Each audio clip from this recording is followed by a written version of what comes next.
काठमाडौँ महानगरपालिकाका मेयर शाह विरुद्ध अवहेलनाको उजुरी दर्ता। टार्गेट पूरा नगरेको भन्दै एक कम्पनीले खुवायो कर्मचारीलाई काँचो तिते करेला।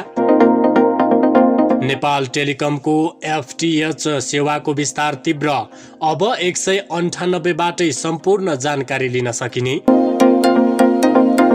20 अर्बले घट्यो खनिज इन्धनको आयात। प्रहरी जवान र हवलदारलाई 16 वर्षमा नै अवकाश दिने प्रस्ताव तयार भइसकेको गृहमन्त्री श्रेष्ठको भनाई। र राजस्व चुहावट गरी करोडौं भ्रष्टाचार गर्ने भीमदत्त नगरपालिकाका तत्कालीन नगर प्रमुख सहित 12 जना विरुद्ध मुद्दा दायर।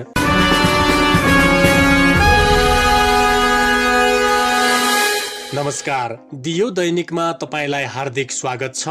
म दिपेन्द्र बुढा।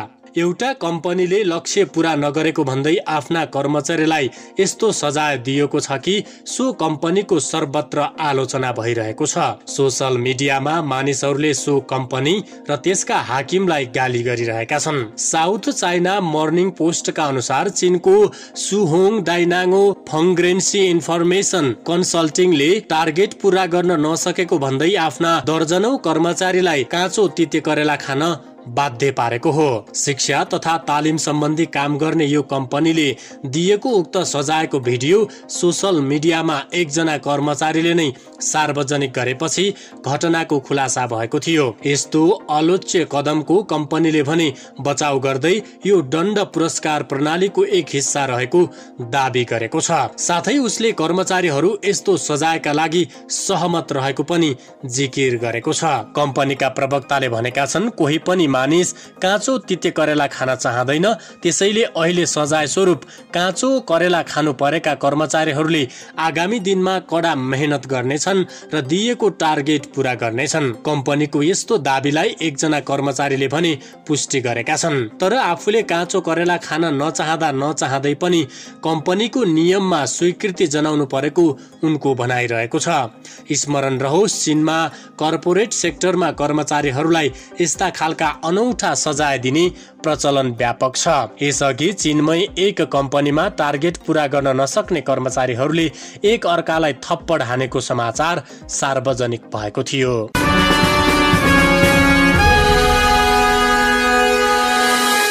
काठमाडौँ महानगरपालिकाका मेयर बालेन्द्र शाहले अदालतको अवहेलना गरेको भनी सर्वोच्च अदालतमा निवेदन दर्ता भएको छ। अधिवक्ता वर्षा कुमारी झाले मेयर शाह विरुद्ध अदालतको अवहेलनामा कारबाही हुनुपर्छ भनी निवेदन पेश गरेकी हुन्। उनले पेश गरेको निवेदन न्यायाधीश प्रकाश कुमार ढुङ्गानाको एकल इजलासमा पेशी तोकिएको छ। इजलासले आवश्यक ठानेर निवेदन अघि बढाएमा मात्रै त्यसले मुद्दाको रूप लिनेछ। केही दिन अघि मेयर शाहले भारतीय चलचित्रलाई नेपाली हलमा चलाउन नदिने भन्ने आफ्नो निर्णय विरुद्ध अन्तरिम आदेश दिएको उच्च अदालतको आलोचना गरेका थिए। उनले उच्च अदालतको आफूले पालना नगर्ने भन्दै अदालतले नै भारतबाट प्रभावित भएको आरोप लगाएका थिए।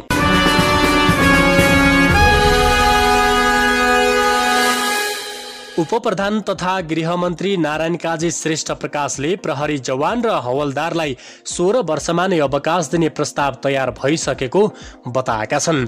गृह मन्त्रालयको बजेटमाथि संसदमा भएको छलफलमा उठेका प्रश्नहरूको आइतबार जवाफ दिने क्रममा श्रेष्ठले प्रहरीमा 30 वर्ष सेवा अवधि हटाउने गरी कानूनको मस्यौदा तयार भइसकेको बताएका छन्।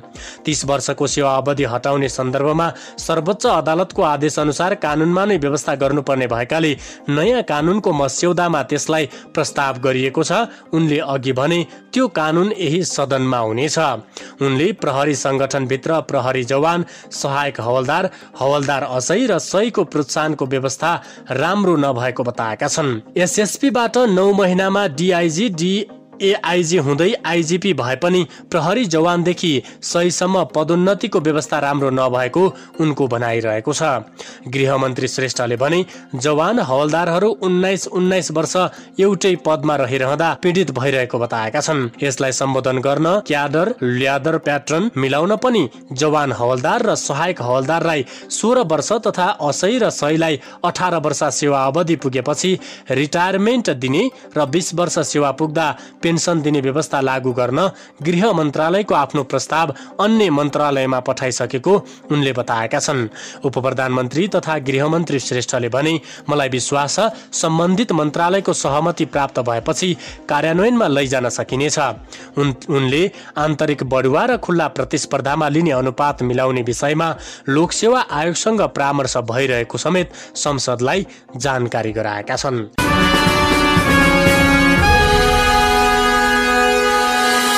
नेपाल टेलिकमले अब 198 मा कल गरेर आफ्नो क्षेत्रमा fibre to the home FTH सेवाको पहुँचको जानकारी दिने भएको छ। नेपाल टेलिकमले अत्याधुनिक दूरसञ्चार सेवाहरू उपलब्ध गराउने क्रममा मुलुकभर FTH सेवाको विस्तार तीव्र रूपमा गरिरहेको छ। यो सेवाको जानकारी भने अझै पनि ग्राहकले अपेक्षा अनुसार पाउन सकेका छैनन्। टेलिकमले माग बमोजिम केही स्थानहरूमा यस सेवाको पहुँच स्थापित गर्ने क्रम जारी नै रहेको छ।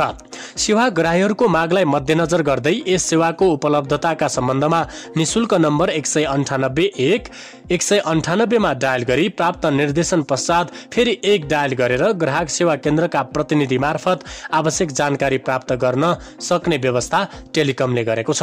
टेलिकमले 11 असारदेखि FTH सेवा प्राप्त गर्न चाहने मुलुकभरका सेवाग्राहीहरूले 198 मा 1 डायल गरेर आफूलाई आवश्यक पर्ने सेवा र स्थानका बारेमा पहिले नै माग दर्ता गर्न सकिने सुविधा दिएको छ। ती स्थानहरूमा कम्पनीले यथासम्भव छिटो FTH जडान गर्ने टेलिकमको भनाइरहेको छ। नेटवर्क नभएका स्थानमा सम्भव नभएसम्म पूर्वाधार निर्माण गरी FTH सेवा उपलब्ध गराउनेछ। FTH सेवामा एउटै फाइबरबाट टेलिफोन, तीव्र गतिको इन्टरनेट र टेलिभिजन सेवा उपलब्ध रहेको टेलिकमका प्रवक्ता रोहन अधिकारीले बताएका छन्। टेलिकमको FTH सेवाको देशैभर 13 लाख नेटवर्क पुगिसकेको छ। यस्तो नेटवर्क देशैभर 20 लाख पुर्याउने गरी योजना तय भइसकेको टेलिकमका सहप्रवक्ता परमात्मा भट्टराईले बताएका छन्। नेपाल दूरसञ्चार प्राधिकरणले जेठमा सार्वजनिक गरेको फागुनसम्मको तथ्याङ्क अनुसार भने नेपाल टेलिकमको FTH सेवाका प्रयोगकर्ता भने 9,97,000 रहेका छन्। टेलिकमका अनुसार FTH सेवाको विस्तार सबैभन्दा बढी काठमाडौँमा छ। त्यसपछि बढी प्रयोग भएका सहरहरूमा क्रमशः पोखरा, विराटनगर, बुटवल, वीरगञ्ज, नेपालगञ्ज, भैरहवा, धनगढी र सुर्खेतमा रहेको टेलिकमले जनाएको छ।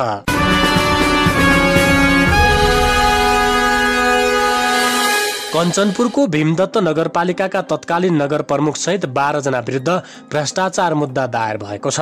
आइतबार अख्तियार दुरुपयोग अनुसन्धान आयोगले उनीहरू विरुद्ध राजस्व चुहावट गरी करोडौं रकम भ्रष्टाचार गरेको आरोपमा मुद्दा दायर गरेको हो।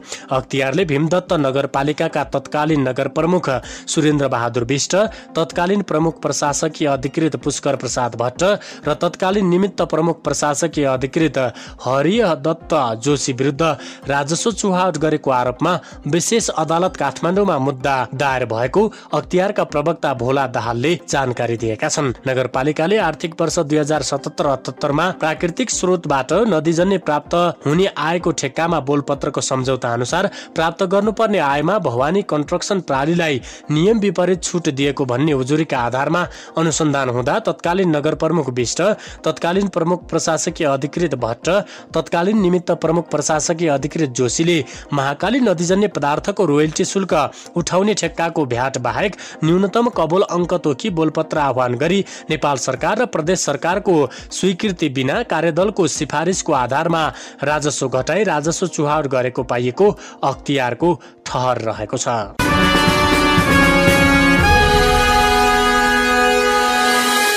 चालू आर्थिक वर्षको 11 महिनाको अवधिमा विदेशबाट आयात हुने सम्पूर्ण खनिज इन्धनको आयात 20 अर्बले खुम्चिएको छ। भन्सार विभागको तथ्याङ्क अनुसार चालू आर्थिक वर्षको साउनदेखि जेठ महिनासम्मको अवधिमा 20 अर्बले सम्पूर्ण प्रकारको खनिज इन्धनको आयात घटेको हो। गत आर्थिक वर्ष 2078-79 को 11 महिनामा विदेशबाट 3 खर्ब 40 अर्ब 19 करोड रुपियाँको खनिज इन्धन आयात भएको थियो, जबकि चालू वर्षको 11 महिनाको अवधिमा 3 अर्ब 20 3 खर्ब 20 अर्ब 99 करोड रुपियाँको मात्रै खनिज इन्धन आयात भएको हो। गत वर्षको तुलनामा चालु वर्षमा विश्वभर खनिज इन्धनको मूल्य बढेको छ। यसकारण पनि बढेको मूल्यमा आयात हुँदा समेत खनिज इन्धनको आयात घटेको देखिन्छ। नेपालले विदेशबाट ठूलो मात्रामा पेट्रोल, डिजल, हवाई इन्धन, एलपी ग्यास र कोइला लगायतका वस्तुको आयात गर्दै आएको छ। तथ्याङ्क अनुसार चालु वर्षमा डिजेल, पेट्रोल, एलपीजी लगायतका वस्तुको आयात घटेको छ। उता हवाई इन्धनको आयात भने बढेको छ। गत आर्थिक वर्षको 11 महिनामा 1 खर्ब 45 अर्ब रुपियाँको डिजेल आयात भएकोमा चालु वर्षको सोही अवधिमा 1 खर्ब 37 अर्बको डिजेल आयात भएको छ। यो 8 अर्बले कम हो।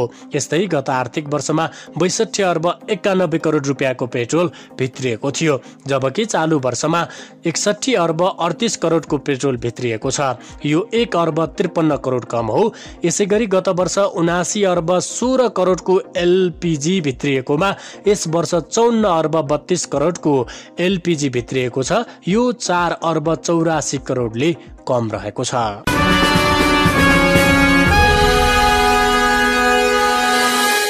र रुसको निजी सैन्य समूह वाग्नर नाटकीय रूपमा पछि हटेको छ। विद्रोहको धम्की दिएको 24 घण्टामै वाग्नर समूह पछि हट्न सुरु गरेको हो। यससँगै रुसमा नाटकीय र तनावपूर्ण दिन अन्त्य भएको बीबीसीले जनाएको छ। वाग्नर भाडाका सैनिकहरूको समूह हो। यो समूहका लडाकुहरू पैसाका लागि लड्छन्। रुसले वाग्नरलाई युक्रेन विरुद्ध लड्न खटाएको छ। युक्रेन विरुद्धको लडाईँमा रुसी सेनाले आफूहरूलाई पर्याप्त हतियार नदिएको वाग्नर समूहको गुनासो रहेको छ।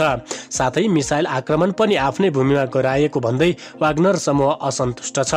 यिनै असन्तुष्टिका बीच वाग्नर समूह युक्रेनबाट फर्किएर रुसकै रोस्तोभ सहर कब्जा गरेर बसेको थियो। आफ्ना कुराको सुनवाई नभए राजधानी मस्को प्रवेश गर्ने भनेर धम्की दिएपछि रुसमा हलचल मच्चिएको थियो। वाग्नर समूहले क्षेत्रीय सैन्य कमान्ड र मस्को जाने बाटोमा पर्ने बोरोनेज सहरमा रहेको सैन्य इलाका कब्जा गरिसकेको थियो। राजधानी मस्कोतर्फ मार्च समेत सुरु गरेपछि मस्कोमा उच्च सतर्कता अपनाइएको थियो भने ठूला सार्वजनिक समारोहहरू सबै स्थगित गरिएको थियो।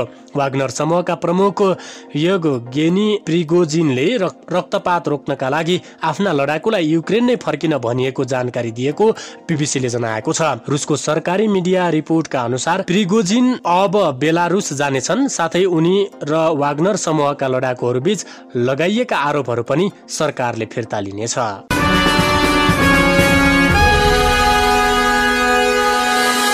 हवस् त, आजलाई दियो दैनिक यति नै। नयाँ खबरहरू सुन्न र हेर्नको लागि दियो दैनिक युट्युब च्यानललाई सब्स्क्राइब गर्न र नजिकैको बेल आइकनलाई दबाउन भने नभुल्नुहोला।